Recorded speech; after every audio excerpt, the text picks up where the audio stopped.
Donc, bonjour à tous, bonjour à toutes. Donc, voilà notre première vidéo dans notre académie. Et pourquoi je fais cette vidéo? C'est seulement parce que aujourd'hui, on ne doit pas se passer de l'intelligence artificielle. On ne doit pas, sincèrement, on ne doit pas se passer de l'intelligence artificielle. Si aujourd'hui vous vous dites que vous pouvez faire sans l'intelligence artificielle, vous allez faire, hein, mais vous n'aurez pas de meilleurs résultats. Et je vais vous expliquer aujourd'hui pourquoi. Qu'est-ce qui se passe? Qu'est-ce que c'est l'intelligence artificielle? Pourquoi c'est vraiment essentiel de comprendre c'est quoi l'intelligence artificielle? La prochaine fois, on verra comment utiliser l'intelligence artificielle. Pour ne pas me surcharger, je vais essayer de faire une vidéo par semaine. Et comme ça, nous allons donc avancer ensemble petit à petit. D'accord? Donc, si vous êtes d'accord, moi, je vais vous montrer certaines choses sur l'intelligence artificielle. Moi, je pense que c'est vraiment important parce que quelqu'un qui ne sait pas lire, quelqu'un qui connaît pas Internet, il y a des portes qui lui sont fermées automatiquement. C'est pareil pour l'intelligence artificielle. Et ça va de plus en plus, en fait, ça va être de plus en plus marqué, en fait. Avec tous les événements qui se passent, eh bien, l'intelligence artificielle est de plus en plus présente. Donc, sans plus tarder, je vais vous partager donc le diaporama que j'ai préparé. Attendez juste un instant, voilà, que je prenne le bon diapo, le bon, voilà. Donc aujourd'hui, je vais vous expliquer pourquoi il faut comprendre les algorithmes et les intelligences artificielles. Parfois, les gens confondent algorithme et intelligence artificielle. Je vais aussi expliquer cela. Ce n'est pas du tout la même chose, bien que les intelligences artificielles sont basées sur des algorithmes, mais ce n'est pas vraiment la même chose. Donc, les algorithmes, c'est vraiment quelque chose de très important aujourd'hui. Donc, en fait, la recherche a évolué, donc je voulais faire des recherches pour vous expliquer bien, mais bon, ça c'est le côté technique. Si vous vous intéressez vraiment au côté technique de l'intelligence artificielle, comment est-ce que ça fonctionne techniquement? Quelles sont les différentes avancées? Quelles sont les différentes recherches? Faites-le moi savoir et là, je vous donnerai une formation particulière là-dessus. OK. Là, je veux donc vous parler des événements mondiaux et des intelligences artificielles. Vous avez vu, comme moi, pour la plupart d'entre vous d'ailleurs, vous avez vu comme moi naître les réseaux sociaux. OK? Au départ, nous avons vu Google naître, presque. Voilà. Google a commencé à vraiment briller dans les années 2000. Ça ne veut pas dire que Google a commencé dans les années 2000, mais on a commencé à voir les résultats de Google. Par exemple, le moteur de recherche Yahoo, c'était dans les années 2000. Google, c'était dans les années 2000, 2000-2002 que ça a commencé vraiment à être en vogue, en tout cas ici en France. Et donc, on a vu tout ça évoluer. Moi, je sais que quand Google est sorti, moi, j'étais donc en fac de mathématiques et on apprenait le plus court chemin. Donc, comment calculer le plus court chemin d'un point A à un point B. Et j'étais arrivée en France, en fait, toute seule. Et je me perdais énormément avant que je n'aille au tabac et que j'achète des cartes, en fait. Voilà. Donc, avec les cartes, je traçais tous les chemins les plus courts lorsque je faisais mes déplacements. Donc, lorsque j'ai vu Google et qu'on nous a fait le cours sur le chemin le plus court et tout ça, je me suis dit, voilà. Là, bientôt les GPS, moi, je connaissais pas encore le mot GPS, mais je pensais déjà à ce concept-là, en fait, de chercher le plus court chemin pour arriver à un endroit donné et aussi, par exemple, les problèmes de bus, de transport et tout, que tout soit déjà renseigné sur ce qu'on appelle aujourd'hui des applications. Donc, j'avais déjà imaginé ça. Donc, en fait, quand ces choses sont arrivées, ça m'a pas du tout surprise parce que c'est des choses que j'avais déjà imaginées dans ma tête en étant étudiante en mathématiques. Et donc, j'ai eu beaucoup de défis à relever. Donc, le Seigneur m'a donné des défis où, comme il m'a donné beaucoup de dons et des talents, il fallait gérer tout ça. Donc, du coup, j'ai commencé à expérimenter chacun d'eux, que ce soit la mode, que ce soit les livres, que ce soit plein de domaines, en fait. Et j'imaginais, en fait, dans ma tête, en fait, une application que j'essayais d'ailleurs de coder et de mettre en place parce que, effectivement, J'avais eu des problèmes donc de papier, je m'étais retrouvé sans argent, sans revenu. Et quand je n'avais pas d'ordinateur, j'essayais de coder.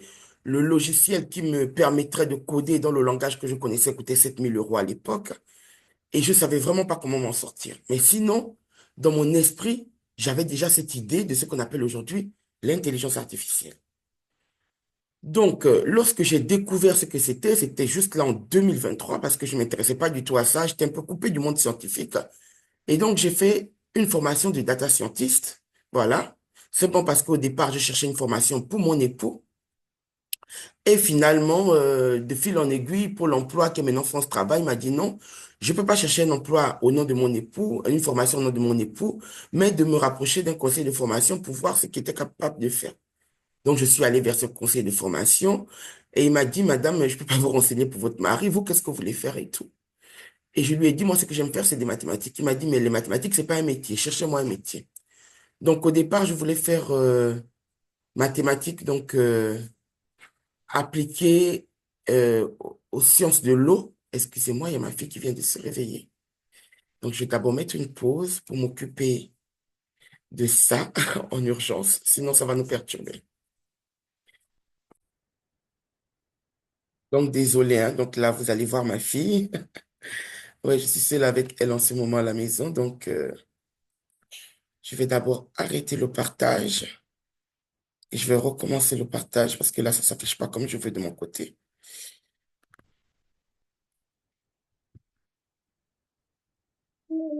Chut. Donc, je vous disais en fait que finalement, il m'a dit que c'était pas un métier. Moi, je voulais faire mathématiques appliquées aux sciences de l'eau avant que je ne puisse avoir les problèmes de documents. C'est ce que je voulais faire. Mathématiques appliquées aux sciences de l'eau. Mais je ne savais pas quel était le nom du métier.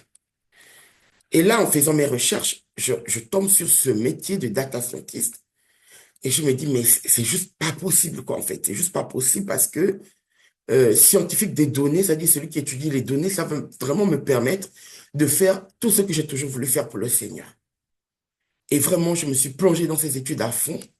C'était pas facile avec la vie de famille et tout le reste. Il fallait rendre un projet par jour. Le premier projet que j'ai fait, en fait, c'était un projet par rapport à l'éducation. Donc, je vais vous parler de certains projets rapidement. Par exemple, par rapport à l'éducation. Donc, imaginons que nous avons une entreprise, en fait, qui souhaite se délocaliser. Voilà, elle souhaite, en fait, apporter ses services dans un autre pays. Il fallait que moi, j'étudie, en fait, les données de la Banque mondiale pour lui dire dans quel pays il devait se délocaliser en premier.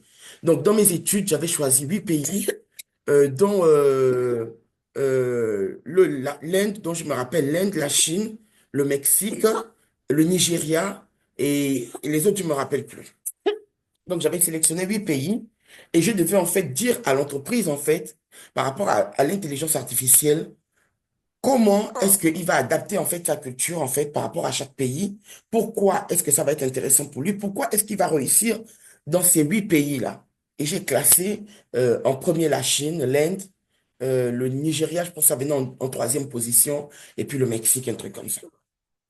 Donc vous voyez que l'intelligence artificielle peut faire ça. J'ai travaillé sur les robots cueilleurs, c'est-à-dire des robots qui vont reconnaître si le fruit est mûr et le cueillir.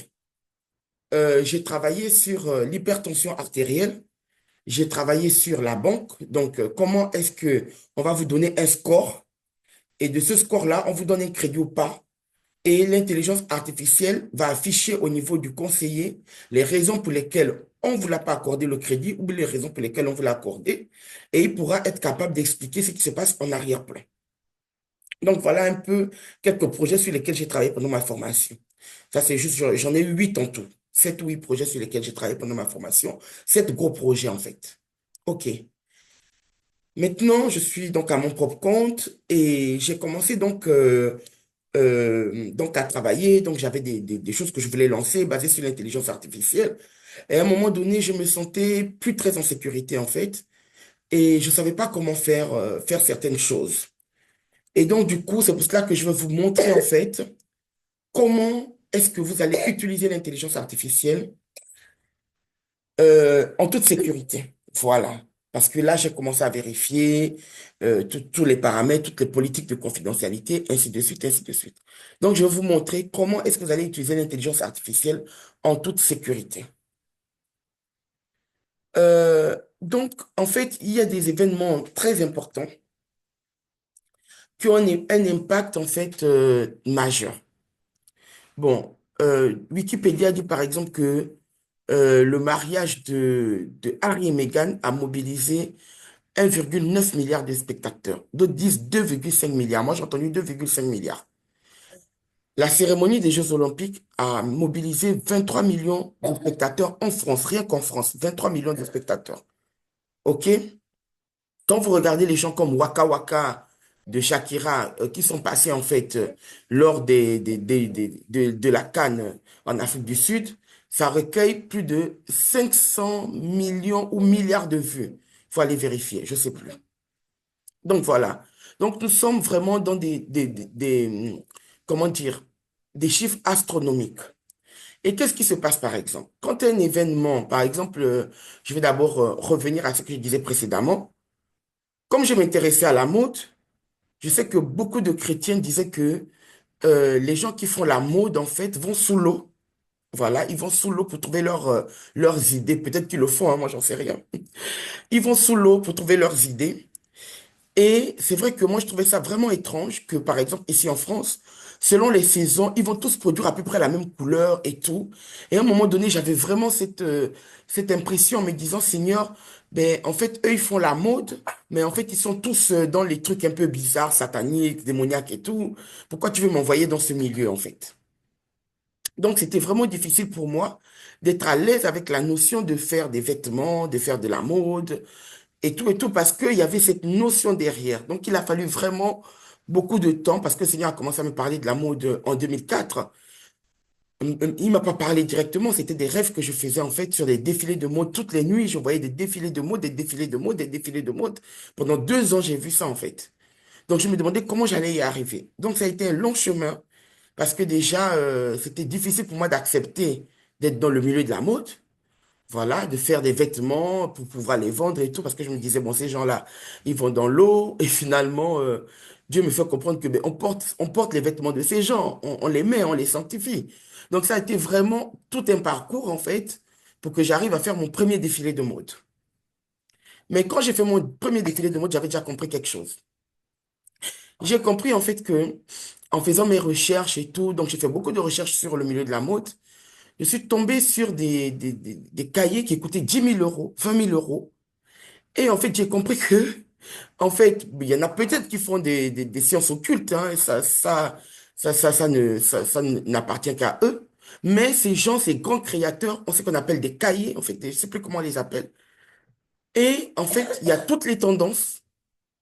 Donc, il y a des gens, sachez qu'il y a des gens dans la rue qui sont payés pour vous observer dans la rue. D'accord? Donc, ils s'asseyent dans la rue, ils observent tout. Par exemple, ils voient quelqu'un, ils captent la personne, comment elle est habillée. Je ne sais pas comment ils font, c'est comme des espions de la mode. Et là, ils vont faire des rapports. Tout ça sera calculé de manière, on va dire, de manière mathématique. Et ça va sortir les tendances mode. Ça va sortir les tendances mode de l'année. Donc, du coup, les créateurs vont se baser sur ça et sur la vision de leur maison mère pour pouvoir lancer les collections. Vous comprenez? Maintenant, avec l'intelligence artificielle, imaginez qu'il y a des caméras partout dans les villes, ce qui est en train d'arriver. Donc, il y aura les coûts de production, les coûts pour payer ces espions-là va disparaître. Ces gens-là n'auront plus de travail parce qu'il y aura des caméras. Donc, il suffira de demander à l'intelligence artificielle d'analyser les tendances mode qui va les analyser. Voilà. Et les tendances mode sont influencées par quoi? Les tendances mode, oui, chérie, sont influencées par ce que nous voyons. Vous vous habillez en fonction de ce que vous voyez et de ce que vous êtes à l'intérieur de vous. Oui, ma chérie, excusez-moi. Oui, je te mets les dessins animés. Attends, excusez-moi, je vais mettre une pause. Je mets une pause parce que là, il faut que je m'occupe un peu d'elle quelques secondes. Je vais lui mettre les lapins. Et puis, je vous reviens. Donc, voici donc de retour. J'espère que le son, au fond, ne vous dérange pas. Donc, en fait, ce que nous voyons, ce que nous portons, c'est influencé par ce qu'on appelle des influenceurs, c'est-à-dire les chanteurs, en fait, tout ce qui influence notre sphère. Ça va du chanteur, ça va de l'artiste, donc de l'artiste au président de la République, à tout ce qui influence, en fait, tout ce qu'on regarde. Ça peut être notre pasteur, notre guide spirituel. Je veux dire, on est influencé. Notre manière de nous habiller est influencée par tous ces codes-là que nous voyons à la télé, partout, ainsi de suite. Donc, en fait, c'est toutes ces données-là. C'est-à-dire, par exemple, moi, je vais dire, je partais dans mon église et j'ai vu une sœur avec des boucles d'oreilles. Ça m'a tellement plu que, en fait, le jour que je les ai revues sur chaîne, eh bien, je les ai commandées et maintenant, je commande le même modèle tout le temps avec différentes couleurs. D'accord? Donc, tout ça, ce sont des données qui sont analysées par les mathématiciens. Vous comprenez? Et quand il y a des grands événements, par exemple le mariage de Meghan et Harry, moi je pense qu'il y a des experts qui ont dit 2,5 milliards. Bon, celui qui a écrit 1,9 milliard, je ne sais pas là où il a eu le chiffre. Ce sont des événements qui ont capté le monde entier. Moi je me souviens, je ne m'intéressais pas du tout à ça, mais j'étais tout le temps au courant, tellement ça m'agaçait en fait. Alors que je partais pas lire le People et tout, mais tu ne pouvais pas passer à côté en fait. Tu ne pouvais pas passer à côté. Tu étais au courant que Meghan et Harry allaient se marier. Et si vous vous souvenez bien, c'est cette même période, en fait, où les magasins H&M ont été saccagés en Afrique du Sud. Et je me suis rendu compte, en fait, en faisant les recherches, que lorsque j'ai écrit H&M, donc ça fait H&M, donc Harry et Meghan. Donc, selon les événements, votre marque pourra être boostée par les intelligences artificielles. Moi, je pense que c'est peut-être ce qui a dû se passer. Je ne dis pas que c'est ce qui s'est passé, hein, mais c'est peut-être ce qui a dû se passer dans le cas de H&M. Ils ont dû avoir une plus grande visibilité par rapport au mariage de Harry et Meghan qui se préparait. Donc, du coup, leurs publications ont été boostées par les réseaux sociaux, par les intelligences artificielles des réseaux sociaux. Et les gens sont tombés donc sur cette publicité où l'enfant était donc portait un t-shirt de je suis un singe, je ne sais pas trop quoi. Et donc, ça entraînait des casses. Et moi, j'avoue que même à cette époque-là, je n'avais pas vu la publicité, j'avais vu des réactions des gens sur les réseaux sociaux et j'ai arrêté d'acheter à H&M. Vous voyez un peu? Donc, vous voyez que ça va avoir des conséquences sur la manière dont vous vendez, ça va avoir des conséquences sur la manière dont vous achetez, ça va avoir des conséquences sur la manière dont vous communiquez. D'accord? Donc, ça veut dire que vous pouvez communiquer. Si, par exemple, il y a un événement qui est en vogue et que vous n'êtes pas calé à cet événement, vous pouvez communiquer, en fait, vous n'allez pas avoir de l'audience. Vous n'aurez pas d'audience. Et si vous n'avez pas d'audience, ça veut dire que vous perdez du temps. Si vous perdez du temps, vous perdez de l'argent. Et en général, vous allez vous investir en fait dans toutes ces choses-là, dans vos publications Facebook, Instagram et tout, soit pour votre entreprise, soit pour vos activités, on va dire, ecclésiastiques. Et donc, du coup, vous allez être face à des difficultés de communication. Donc, c'est pour cela, il est vraiment important de savoir c'est quoi qui se passe derrière. C'est ce que moi, je vais essayer de vous expliquer. Parce que la Bible dit que son peuple périt faute de connaissance. Il y a parfois des contenus qui sont tellement bien faits, des contenus qui sont des contenus de qualité. Mais pourquoi les gens ne se tournent pas vers ces contenus-là? Pourquoi ces contenus n'ont pas de succès? Pourquoi? Moi-même, je l'ai expérimenté. Je suis arrivé sur Facebook parce que je voulais évangéliser. J'étais sans papier, j'avais peur d'aller dans la rue, tout simplement. Donc j'ai prié parce que j'évangélisais toujours dans la rue. Et je me suis retrouvé sans papier. Et là, j'ai demandé au Seigneur, mais comment je vais faire pour évangéliser? Et le Saint-Esprit m'a dit, Facebook. Alors j'ai commencé. J'ai commencé à parler de l'évangile. J'ai commencé à parler des nations en guerre. J'ai commencé à dire, prions pour les nations. Mais personne ne réagissait. Je vous assure, c'était déprimant. Je l'ai fait pendant peut-être, mais combien d'années, au point où, en fait, le découragement est en train de prendre mon cœur. Vous voyez, le découragement est en train de prendre mon cœur. J'étais sur mon compte. Quand j'ai demandé les gens en amis, les gens n'acceptaient jamais. Jamais, jamais, jamais, jamais. Le découragement était là. Parce que je voulais faire l'œuvre du Seigneur et je ne savais pas comment booster mes publications. Je ne comprenais même pas comment ça fonctionnait. Je ne sais pas pourquoi les gens ne s'intéressaient pas à moi. Je ne comprenais pas pourquoi quand je disais tel pays, il risque d'y avoir la guerre, pourquoi personne ne prenait cela au sérieux. Et donc, À un moment donné, il y a eu un événement dans mon pays d'origine où ma famille était impliquée. Donc, en fait, là, en fait, c'est comme si, en fait, j'ai brisé toutes les barrières parce que on m'a appelé, ma mère m'appelle comme ça, c'était un jeudi, je crois. L'Académie de Bordeaux venait de m'appeler pour me dire, Madame, vous allez commencer les cours et tout. J'ai dit, d'accord, j'ai donné mon accord à l'Académie de Bordeaux. Si je savais, si je connaissais les événements qui allaient se passer, si je connaissais ce qui se passait dans mon pays à ce moment, je n'allais pas donner mon accord pour travailler à l'Académie de Bordeaux. Mais j'ai donné mon accord pour travailler. Et là, ma mère m'appelle pour me dire, voilà ce qui se passe. On a bombardé le QG là où ton père travaille. Ton père est donc séquestré, Kalachnikov à la tête. Deux de tes frères ont pu s'enfuir du QG. Et il y a un qu'on ne retrouve pas. Et l'autre a quand même pu s'échapper parce que l'a reconnu, un des militaires l'a reconnu comme étant le fils de ton père. Et il lui a fait grâce en fait. Et il a fait échapper. Mais le deuxième, le premier, donc le grand frère de celui qui était parti, qui est mon petit frère, celui qui vient juste après moi, on ne le retrouvait pas. Après, on a su qu'il était dans un endroit où il a été torturé pendant longtemps. Donc, vous voyez que tout de suite, en fait, là, je n'ai même plus raisonné. Vous voyez? Je n'ai plus raisonné. J'avais une amie, en fait, elle va se reconnaître, elle est dans le groupe. Je n'ai plus raisonné, en fait. Je raisonnais plus. On est parti devant le sud-ouest. Je ne sais pas comment on s'est retrouvé là. Non, on n'est pas beau parti du sud-ouest, on s'est retrouvé, je ne sais plus comment on a communiqué entre personnes du même pays. Et on s'est retrouvé sur les quais là, sur les quais. Et on s'est dit, il faut qu'on aille au sud-ouest pour qu'ils publient ça dans les journaux. Parce que là, c'est juste pas possible. Donc on a marché, on est parti jusqu'au sud-ouest. On a certains ont pris des voitures, d'autres ont pris le tram et tout. On est arrivé là-bas. On a fait un sitting devant le sud-ouest. Et c'est comme ça que la résistance gabonaise a commencé. On a commencé à faire des publications, ainsi de suite. Et là, en fait, je parlais avec mon cœur. Je parlais avec mes tripes. Je parlais avec ma douleur. Vous voyez? Et je ne savais pas, parce que c'est dernièrement que j'ai compris avec le coaching Mental Success de Luc, Antoine Sambou et Frédéric Itois, j'ai compris en fait que j'ai parlé un langage universel, ce qu'on appelle le langage des émotions. D'accord? Donc j'ai parlé un langage universel, le langage des émotions. Et donc les gens ont commencé à pleurer avec moi. Les gens commençaient à être captivés par ce que je disais. Libérer les prisonniers, je mettais les photos, je faisais des montages et tout et tout. Non, mais j'étais à fond. C'est-à-dire que mon père a été libéré un peu plus tôt. On a fait appel au Quai d'Orsay et tout.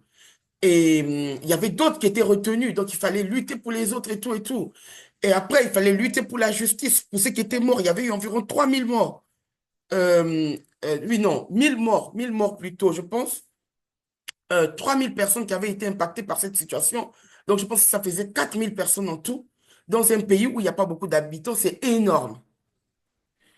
Donc, on demandait la justice, on demandait à ce que le président actuel puisse partir par rapport à ce qui s'était passé et tout. Et donc, on demandait, on réclamait même la Cour pénale internationale. Donc, vous voyez, et c'est comme ça que j'ai pu capter, en fait, les personnes venaient me demander en ami, et moi, j'acceptais parce qu'il y avait besoin que notre cause soit entendue. On faisait les marches à Bordeaux, il fallait que notre cause soit entendue. Donc j'acceptais tout le monde. Je suis arrivé à 5000 personnes. Il n'y avait plus de place pour accepter les gens sur mon compte personnel. Vous voyez? Et c'est là où j'ai commencé à comprendre comment le mécanisme fonctionne. Excusez-moi. J'ai commencé à comprendre en fait.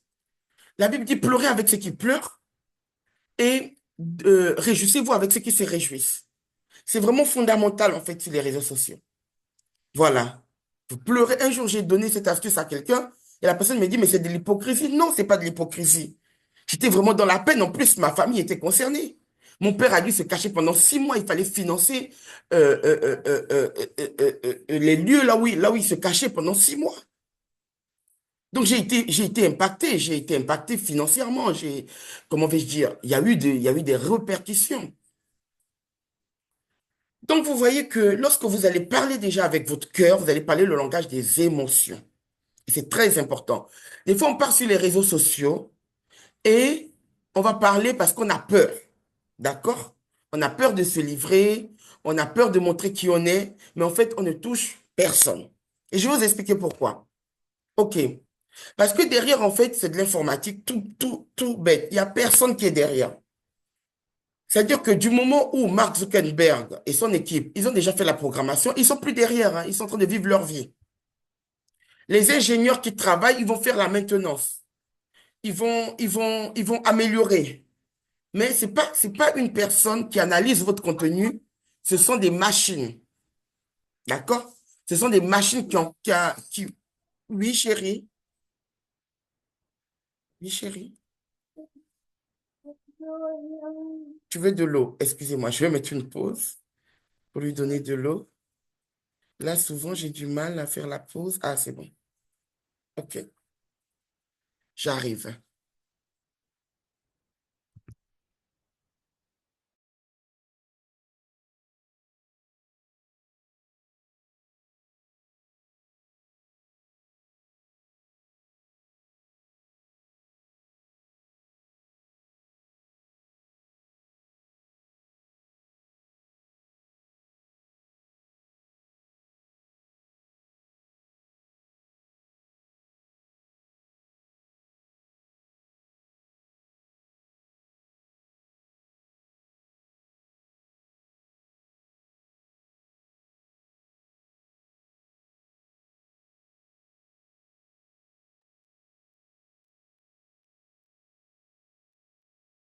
Donc, vous aurez à beau faire, par exemple, des bannières qui représentent la joie. Par exemple, vous sentez que en ce moment dans le pays, les gens ont besoin de joie. Dieu vous conduit comme ça, par exemple. Je prends un exemple pour ceux qui sont chrétiens. Et puis, comme pour répondre à la question de Sarah, qu'est-ce que ça va avec les bannières? Je sais que Sarah elle s'intéresse aux bannières, elle voulait les commercialiser et tout. OK. Elle va les commercialiser comment? Elle va les commercialiser. En tout cas, le moyen le plus efficace, elle peut faire de manière traditionnelle, hein. C'est-à-dire aller faire du porte-à-porte et tout, mais ce sera très fastidieux et elle n'est pas sûre de rencontrer son public. Mais par contre, si elle fait des vidéos sur les réseaux sociaux, c'est plus facile pour elle de brasser le monde.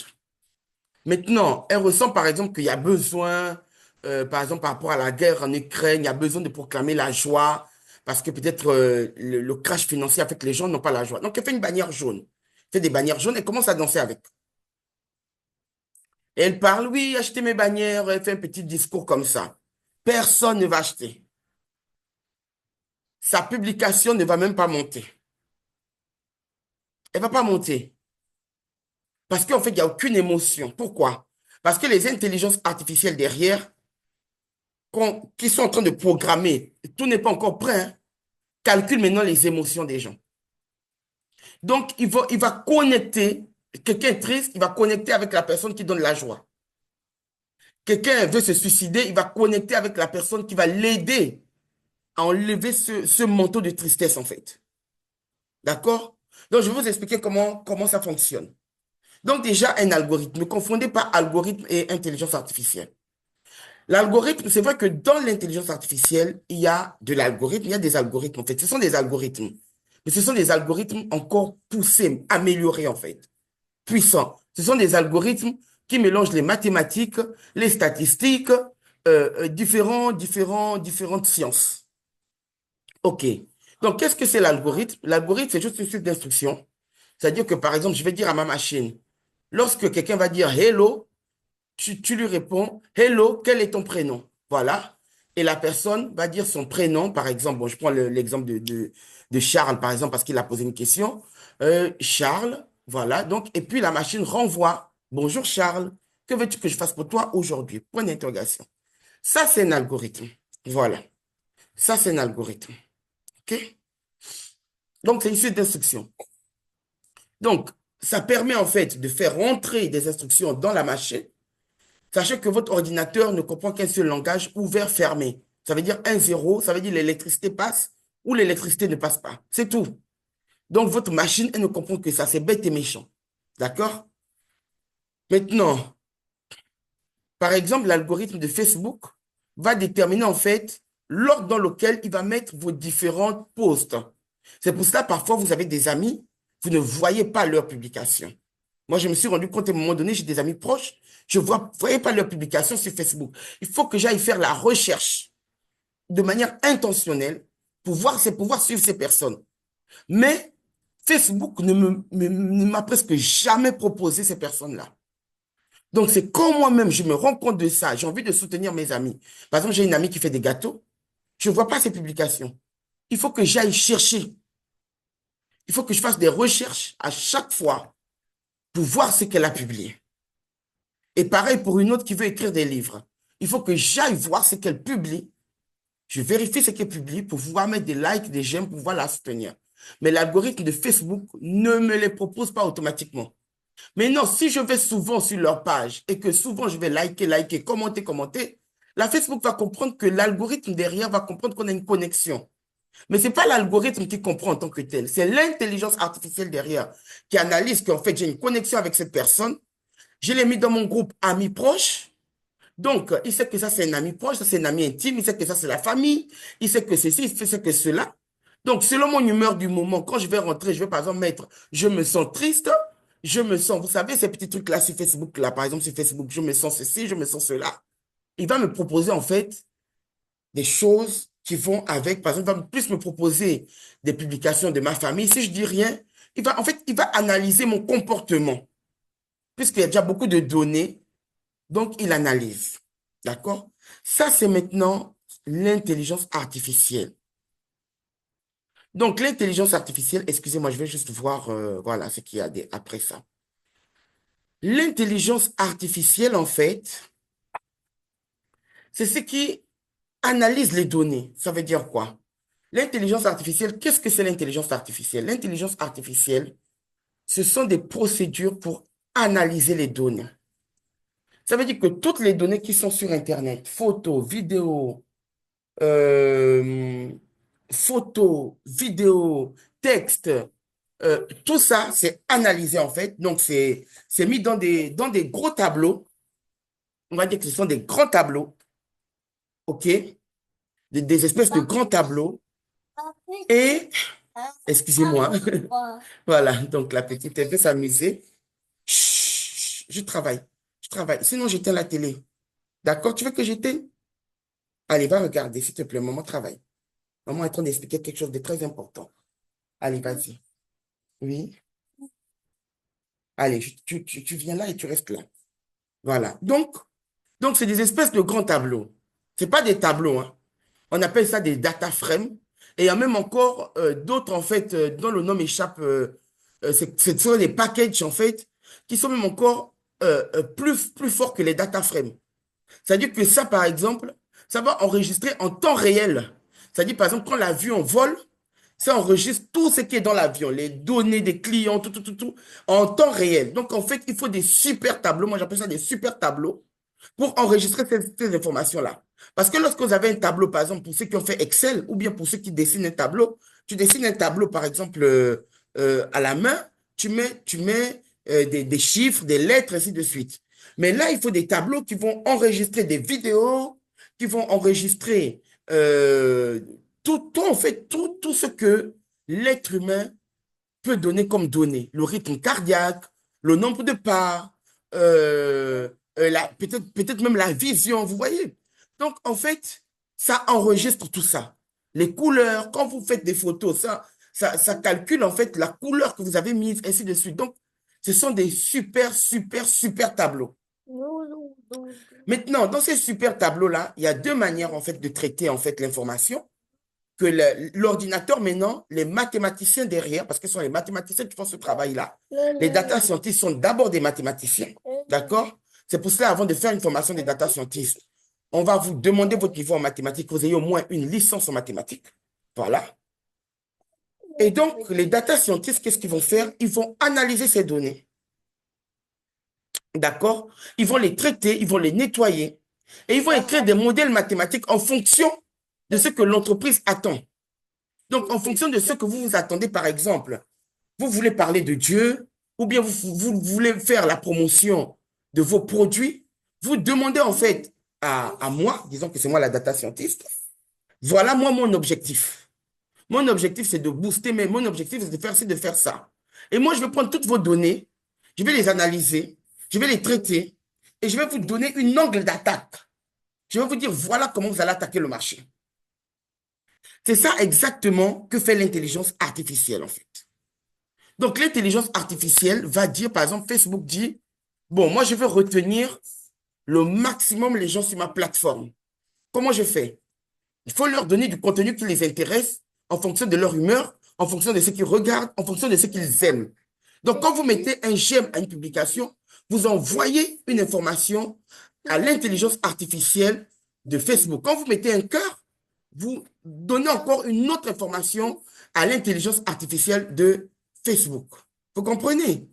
Donc, toutes ces informations que vous donnez, mais ça permet en fait de personnaliser votre, ce qu'on appelle maintenant l'expérience client, c'est-à-dire votre flux, ce que vous allez voir sur votre fil d'actualité. Donc, vous imaginez que euh, les personnes qui ne connaissent pas ça, qui ne savent pas comment ça fonctionne, on va pas leur proposer parce que ça se passe en quelques secondes. D'accord? Maintenant, je vais juste vous dire la différence entre l'intelligence artificielle et, et donc l'IA. L'algorithme, en fait, ne s'adapte pas. Par exemple, on vous dit, ceux qui font les réseaux sociaux, on vous dit, mais tu me fermes les yeux là. Non, tu ne vas pas tomber. Tu restes là. On vous dit, par exemple, que l'algorithme, en fait, l'algorithme de Instagram a changé. L'algorithme de Facebook a changé. Ça, c'est ponctuel. D'accord? Ils ont amélioré leur algorithme. OK. Ils disent, mais non, maintenant, pour avoir 1000 vues, ils prennent en compte maintenant les vidéos, les influenceurs qui ont moins de 50 abonnés. Ils peuvent aussi faire monter les influenceurs qui ont moins de 50 abonnés. Ça, c'est l'algorithme. Donc, ça va rester pareil jusqu'à ce qu'il change encore. L'intelligence artificielle s'adapte lui-même. C'est-à-dire que c'est en pilotage automatique. Ça s'adapte soi-même. Ça veut dire qu'en fonction des événements, en fonction de ce que les gens regardent dans le monde, en fonction de l'actualité, en fonction de l'humeur des gens, en fonction de toutes les données du monde entier, ils s'adaptent. Vous voyez? Donc, il faut que vous puissiez savoir comment est-ce que ça fonctionne derrière. Comment est-ce que moi, je vais adapter mon business. Comment je vais faire pour que mon business marche sur les réseaux sociaux? Comment je vais faire pour que mon ministère marche sur les réseaux sociaux? Comment je vais faire pour que diversifier, par exemple, je pense à quelqu'un qui est dentiste dans le groupe, par exemple, je vais par exemple dire, aujourd'hui, l'intelligence artificielle va rentrer chez les chirurgiens. Donc, comment est-ce que je fais pour dévancer cette technologie-là? Comment je fais peut-être pour me multiplier? Comment je fais pour former d'autres dentistes rapidement? Et comme ça va me faire encore des revenus supplémentaires. Parce que je vais commencer à alerter la nouvelle génération de dentistes en leur disant que s'ils n'utilisent pas l'intelligence artificielle, ils ne- ils n'auront pas de clients comme avant. Vous pouvez fermer la porte, il fait froid. Pas fermer la porte.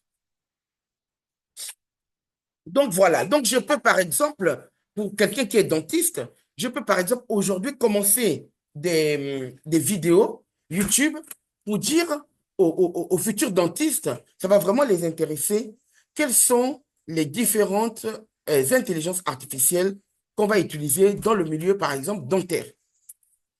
Et là, avec les bons mots liés à l'émotion du moment, aux couleurs du moment, ainsi de suite, je vais pouvoir capter donc mon audience et je vais pouvoir booster mon entreprise. Donc voilà, donc vous avez compris, je pense que les intelligences artificielles ont une influence notoire sur tout ce que nous faisons aujourd'hui. C'est-à-dire la vente, lorsque vous vendez sur Amazon, lorsque vous achetez quelque chose, tout ça, il y a des intelligences artificielles derrière. Ce que vous regardez sur Facebook, ce que vous regardez sur Instagram, tout. Les formations que vous prenez sont boostées par l'intelligence artificielle ou pas. En fait, partout maintenant dans le monde, vous avez de l'intelligence artificielle. Donc, si je ne veux pas vous alarmer ou bien vous faire peur, mais si vous ratez ce coach-là, vous allez voir d'autres qui vont aller en s'enrichissant. À un moment donné, vous allez vous poser la question de savoir, mais qu'est-ce qui s'est passé? C'est pour ça, en réfléchissant à ces événements, en voyant des événements, des vidéos, des personnes que j'aime beaucoup et que je suis, eh bien, je me suis dit non, c'est juste pas possible. Une telle vidéo ne mérite pas d'avoir 20 vues. Une telle vidéo ne mérite pas d'avoir 50 vues. Voilà. Donc, il faut changer le format. Il faut travailler autrement. D'accord? Donc, à partir de là, je me suis dit, je ne peux pas rester avec cette connaissance toute seule. Il y a des personnes, en fait, que je connais, que j'aime bien, qui ont aussi besoin de cette connaissance-là. Donc, c'est pour cela que je me suis dit, allez, on y va, on va expliquer aux autres ce que c'est l'intelligence artificielle. D'accord? Donc, déjà, comment ça fonctionne dans les réseaux sociaux? Comme je vous dis, il n'y a pas que les réseaux sociaux, hein, mais les réseaux sociaux, c'est ce qui se voit, c'est l'iceberg. Voilà. Mais il y a plein, je vous dis que dans l'armement, dans le médical, partout, partout, partout, je vous dis partout, partout, l'intelligence artificielle est maintenant partout. La cérémonie des Jeux Olympiques a été en majorité préparée avec les intelligences artificielles. Vous voyez? Donc, vous pourrez trouver ces articles sur Internet. Mais vraiment, je voudrais vraiment encourager chacun de nous à suivre. Je ne vous demande pas d'aller faire des recherches, je le ferai pour vous. Mais je vous demande de suivre, si vous le voulez bien, si vous l'acceptez bien sûr, parce que vous pouvez ne pas l'accepter et c'est votre choix, je le respecte. Voilà, mais si vous acceptez, suivez-moi et je vous montrerai le mode d'emploi. Et si vous avez besoin vous vous dites, tiens, ça m'intéresse. Tiens, je voudrais vraiment en savoir plus. Je voudrais vraiment je voudrais booster mon entreprise et tout. Je suis data scientist. Je vous dirai comment collecter les données pour les réseaux sociaux. Je les analyserai pour vous. Je ferai j'analyserai vos différents réseaux sociaux sur le point de vue de l'intelligence artificielle et je vous ferai un feedback. Je vous dirai comment améliorer, comment faire et tout, comment parler aux gens et vous allez voir que ça va vraiment être intéressant. Donc, pour par exemple rester que sur les réseaux sociaux, par exemple, j'ai ouvert un autre compte Facebook. Bon, à l'époque, je n'étais pas très page parce que je ne savais pas comment les pages fonctionnaient. Ça, c'est notre fonctionnement, vous voyez. Voilà, les pages Facebook. Donc, j'ai ouvert un autre compte Facebook, là où je parlais que de la couture. Donc, j'ai voulu séparer parce que j'ai trouvé que mon premier compte était trop brouillon. Donc, je parlais de plein de choses. Non, je parlais de plein de choses, de politique, de tout ça. Et je me suis dit, ça doit perdre les gens là-bas. Donc, ça va rester vraiment un compte pour mes amis, ceux qui me connaissent depuis longtemps. J'ai 5000 personnes là-bas. Donc, ça va rester comme ça. Je veux qu'il reste comme ça, en fait. OK. Ensuite, j'ai ouvert un autre compte, là où je voulais parler simplement de mes activités professionnelles. Donc, j'ai commencé à parler des cours que je faisais. J'ai commencé à parler qu'en parallèle, je faisais de la couture, tout ça. J'ai préparé des trucs pour la mode et tout.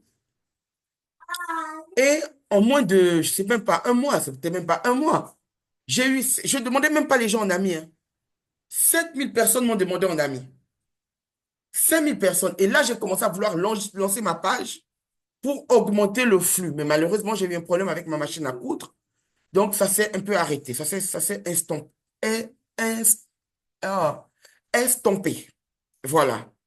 Donc, je sais comment faire. Je suis allé dans les bibliothèques, lire la création de contenu, comment faire pour faire du contenu engagé. D'accord? Donc, vous devez produire du contenu engagé. Si vous ne créez pas du contenu engagé, vous n'aurez pas de l'audience. Vous n'en aurez pas. Vous allez faire vos publications, vous allez avoir l'impression que euh, vous ne faites rien, mais vous devez être engagé. Vous devez publier au bon moment. Ça, c'est par rapport aux algorithmes. Parce qu'il y a des gens, il faut connaître ça, c'est l'étude de marché. Après, ça peut voir ça avec Frédéric Itois. Donc, comment connaître son marché et tout. Et puis après, avec les conseils de Frédéric Itois, je vais calculer le bon moment. Voilà. Utiliser les métadonnées efficaces. D'accord? Encourager les interactions. Surveiller les statistiques. Ça, c'est vraiment très important. Donc, impact à long terme des intelligences artificielles. Donc, c'est démarqué. Donc, lorsque vous allez comprendre les intelligences artificielles, ça va vous donner un avantage compétitif très, très important.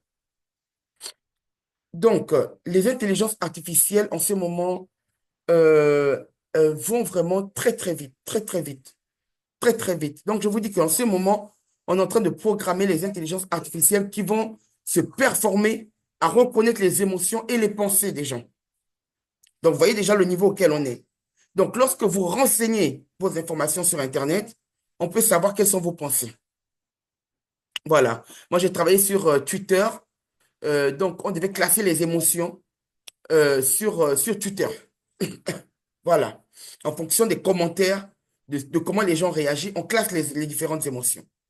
Donc, vous voyez, je vous dis que si vous ne prenez pas ça au sérieux, vous risquez, je veux alarmer personne, mais c'est la vérité, vous risquez d'être les pauvres ou bien les anciens riches ou bien les anciens prospères de, de, de l'ère à venir. Voilà. Ou bien vous allez être les pauvres, ou bien vous allez continuer à rester dans la pauvreté, ou bien si vous êtes déjà dans la pauvreté, vous allez continuer à rester dans la pauvreté. Si vous êtes dans l'abondance, ça risque de stagner et donc de diminuer, sachant que l'inflation, ça augmente toujours, d'accord? Et ainsi de suite, ainsi de suite. Donc vraiment, j'ai voulu, en tant qu'ami, partager cela avec vous. Voilà. Voilà, c'est tout pour aujourd'hui. Et donc, j'attends vos commentaires, j'attends vos questions. Comme ça va m'aider, moi, à préparer la prochaine vidéo. D'accord? Allez, je vous remercie. Peace!